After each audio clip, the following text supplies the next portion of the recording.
Impressionnant, hein, la démonstration que vous êtes en train de faire ce soir. Donc, bonjour à toutes et à tous. Merci d'être venus si nombreux ce soir, ayant bravé le froid et aussi la pluie.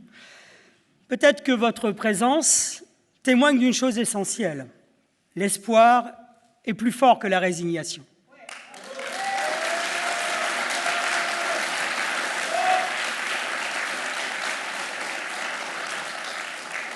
Alors, avant de commencer mon discours, je veux d'abord remercier chaleureusement tous les militants et militantes, celles et ceux qui collent des affiches tard le soir, qui font du porte-à-porte, qui tractent sur les marchés et assurent le service d'ordre.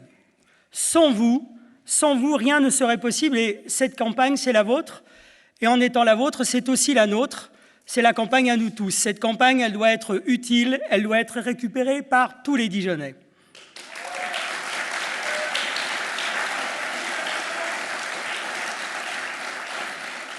Bien entendu, je remercie également toute la liste Dijon Populaire, l'ensemble des colistières et colistiers qui ont pris la parole avant moi et qui ont si bien décliné les mesures que nous voulons mettre en place pour la ville. Cette liste est le reflet de notre ville, diverse, engagée, combative et profondément attachée à la justice sociale. Elle est constituée de citoyens venus de tout horizon.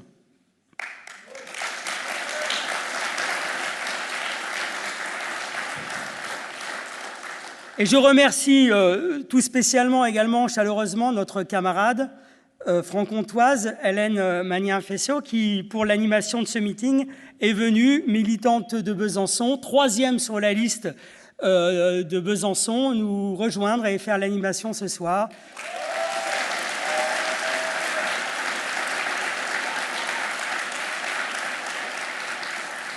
Liste de Besançon animée par notre camarade Séverine Véziès. Enfin, pour terminer les remerciements, je veux adresser un remerciement particulier à Dominique, qui a ouvert cette campagne avec nous, avec détermination, et qui reste un soutien constant, aussi bien moral que programmatique. Son engagement nous honore.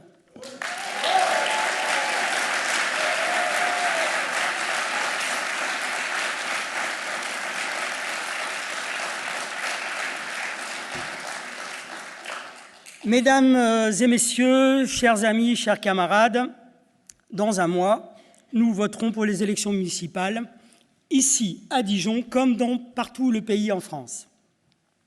Et ce soir, par votre présence massive, déterminée, et malgré les tentatives de nouvelles intimidations politico-médiatiques, vous êtes, à n'en pas douter, la formation d'une forme de courage et de détermination politique.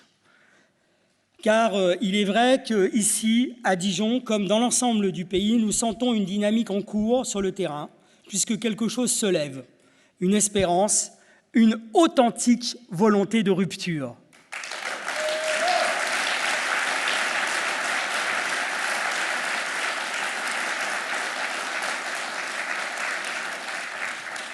Depuis le scrutin de juin de 2024, le pouvoir macroniste et ses complices n'ont eu de cesse de piétiner les résultats des élections. Passage en force, mépris du Parlement, tout est fait pour confisquer la parole populaire. Et c'est pourquoi, face à cela, nous avons décidé de nous présenter dans cette élection comme la gauche de rupture. Une gauche de rupture, une gauche qui ne s'accommode pas, une gauche qui ne s'excuse pas d'exister et qui veut redonner la parole au peuple.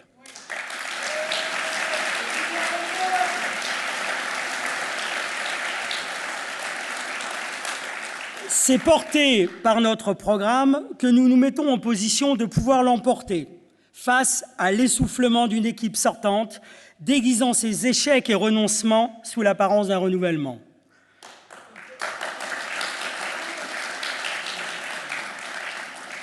C'est aussi et ainsi par l'unité populaire que nous comptons tourner définitivement la page de 25 années de politique gestionnaire du système Rebsamen, précurseur local du macronisme national.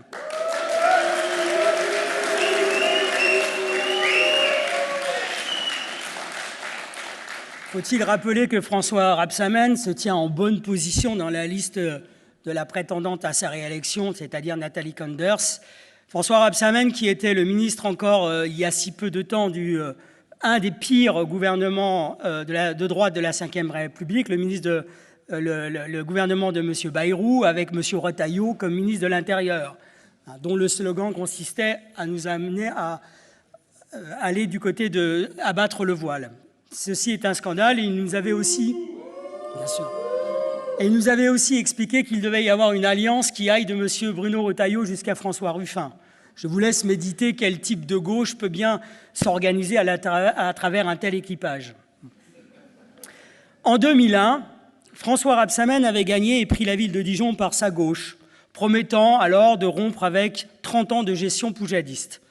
25 ans plus tard, le temps semble s'être arrêté, comme suspendu, car Dijon semble toujours, dès lors, poussé plus par sa droite dans des logiques marchandes et néolibérales. Le PS dijonnais a une responsabilité historique dans la systématisation des logiques austéritaires et leur perpétuation dans un macronisme toujours plus autoritaire. Le symbole le plus saillant de cette alliance trouve son point d'aboutissement dans les refus multiples et répétés de voter la censure du gouvernement Lecornu, dont les conséquences budgétaires accroissent les difficultés et la précarité des classes populaires.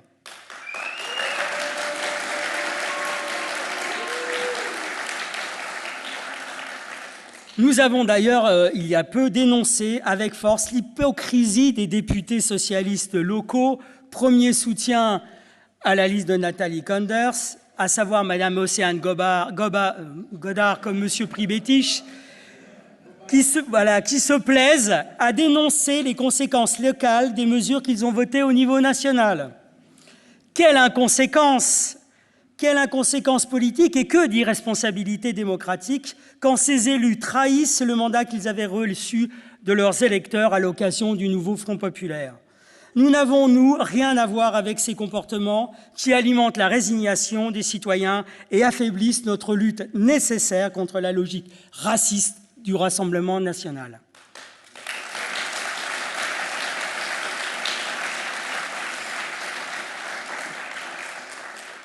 Quant à nous, à Dijon Populaire, nous sommes une liste de gauche de rupture, 100% garantie, sans macronisme et ses bagages accompagnés. C'est pourquoi le 15 et 25 mars, en votant pour nous, l'occasion nous sera donnée de les sanctionner avec fermeté. Quant à nos amis du Dijon Change d'Air, qui se prévalent de la gauche, jusqu'à employer le mot de rupture sans en donner ni les moyens ni véritablement le sens, quelle cohérence et crédit le peuple de gauche peut-il leur accorder lorsqu'ils portent en leur sein Madame Catherine Hervieux, une des rares députées écologistes à ne pas avoir à plusieurs reprises voté la censure, permettant ainsi le déploiement d'une des pires formes de violence sociale.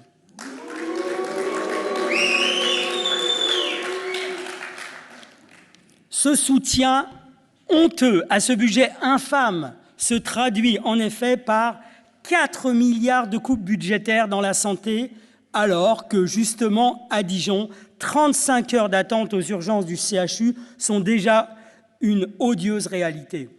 L'augmentation des mutuelles, la suppression de plus de 3200 postes de professeurs, dont 160 dans l'Académie de Dijon, 35 milliards de coupes de services publics, donc 2 milliards dans les services locaux.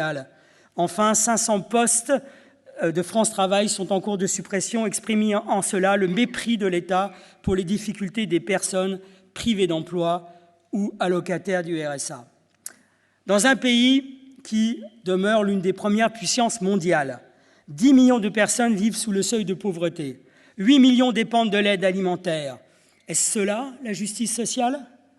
De quel type de gauche d'accompagnement pouvez-vous revendiquer en ayant ainsi laissé s'appliquer de telles politiques? Qui sont ces députés et apparentés qui organisent au niveau national leur propre impuissance sur le plan local? Pour les locataires du parc HLM, c'est aussi une attaque contre les logements populaires, avec une hausse de 30 à 60 € par mois par loyer. Enfin, pour finir, le comble de ce budget réside dans la suppression des APL pour les étudiants étrangers extracommunautaires, ainsi qu'une augmentation de 100 € pour les titres de séjour. Bien sûr. Comment pouvez-vous, en quelque sorte, réduire toute discussion politique à la constitution d'un barrage contre l'extrême droite, tout en soutenant un budget qui en promeut les valeurs les plus inégalitaires ?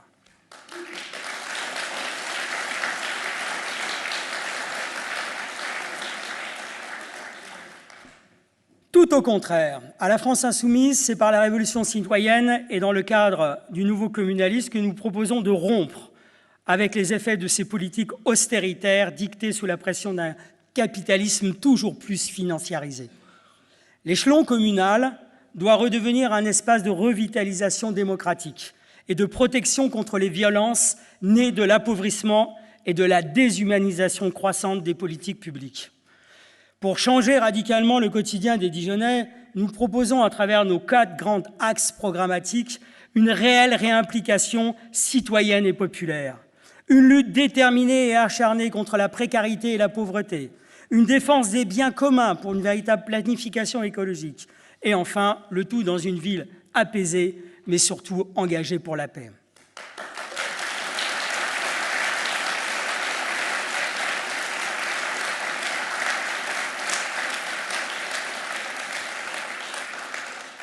Pour en finir avec les pratiques confiscatoires du pouvoir de la majorité sortante, nous proposons la mise en place d'un véritable RIC municipal, magnifique héritage des Gilets jaunes.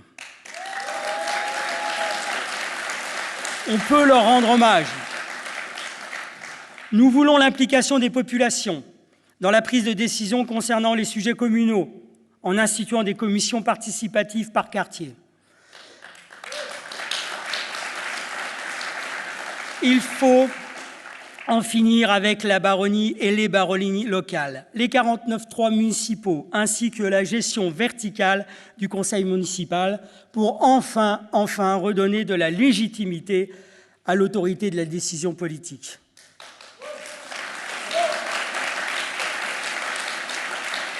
Comment peut-on décider d'un tracé de tram sans aucune consultation des populations locales et des populations concernées?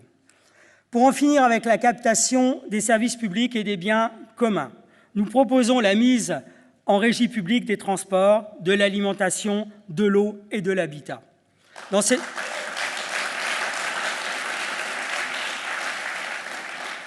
cette perspective, nous instituerons progressivement la gratuité complète des transports publics, en commençant d'abord par les moins de 26 ans et les populations les plus précaires.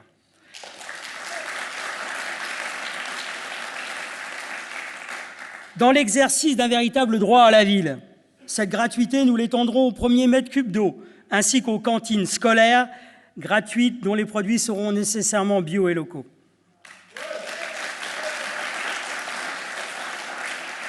Comme l'a déjà indiqué Dominique, à rebours des politiques d'investissement et de prestige coûteux et se relevant inutile pour les Dijonnais, nous proposons aussi la création d'un lieu, au lieu et place de la Cité de la Gastronomie, d'un restaurant municipal bio, solidaire et surtout à petit prix.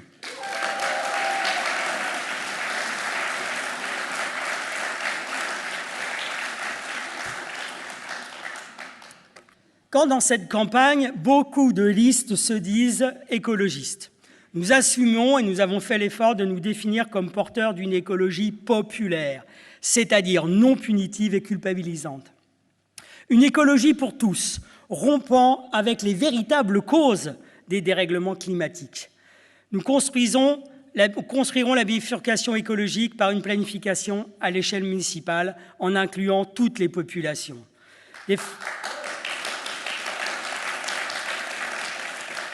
Défendant le principe de la ville stationnaire, loin de toutes les logiques d'attractivité, il s'agira alors de produire de la ville sur la ville, par de vrais plans d'urbanisation démocratique axés sur la rénovation.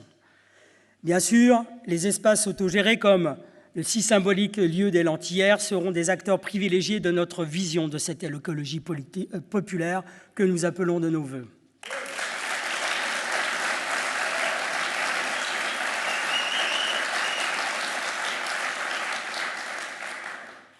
Enfin, à l'image de la méthode du nouveau maire de New York, Zoran Mamdani, nous ambitionnons, pour lutter contre la gentrification de la ville et des effets du mal-logement qu'elle induit, de déployer un véritable plan pour atteindre la baisse des loyers. Ainsi, nous renouons avec la bataille fondamentale de la gauche dans son identité, qui est le droit universel au logement, enfin affranchi de toutes les logiques spéculatives.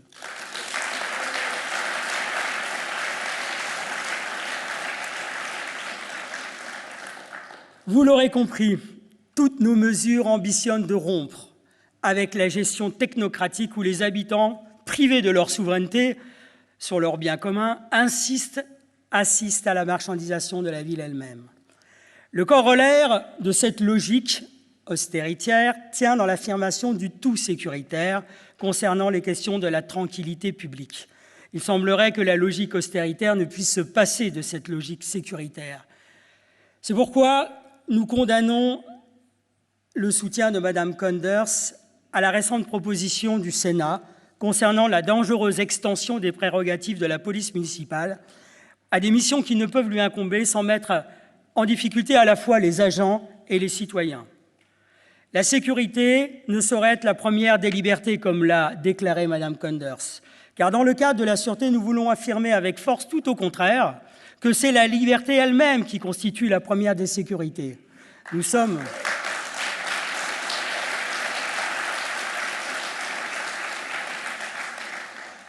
Contre cette course à la surenchère aux idéologies sécuritaires et à l'installation d'une société de la surveillance, nous voulons construire un service public de la sûreté, capable d'accueillir les victimes de toutes les formes de violence, dans un esprit d'antiracisme et luttant contre toutes les discriminations.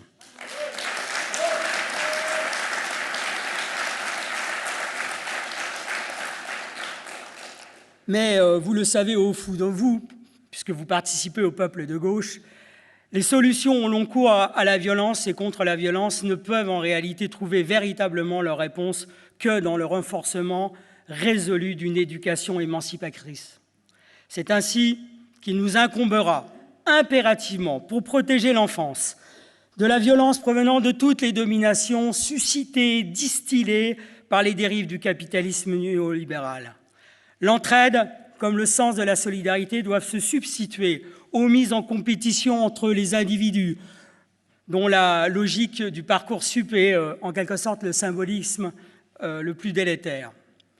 Parce qu'ouvrir une école, c'est toujours fermer une prison, comme le disait le grand Victor Hugo, nous nous engagerons ici, à Dijon, à préparer la ville du futur à travers les générations qui l'inventeront.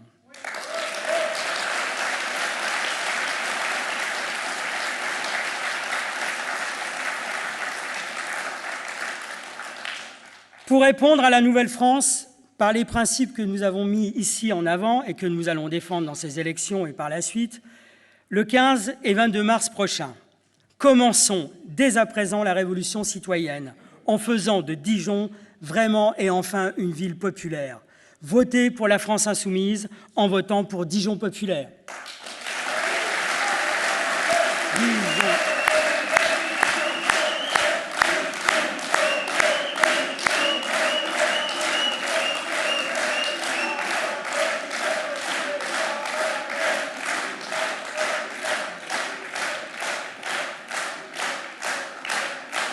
Bon, merci.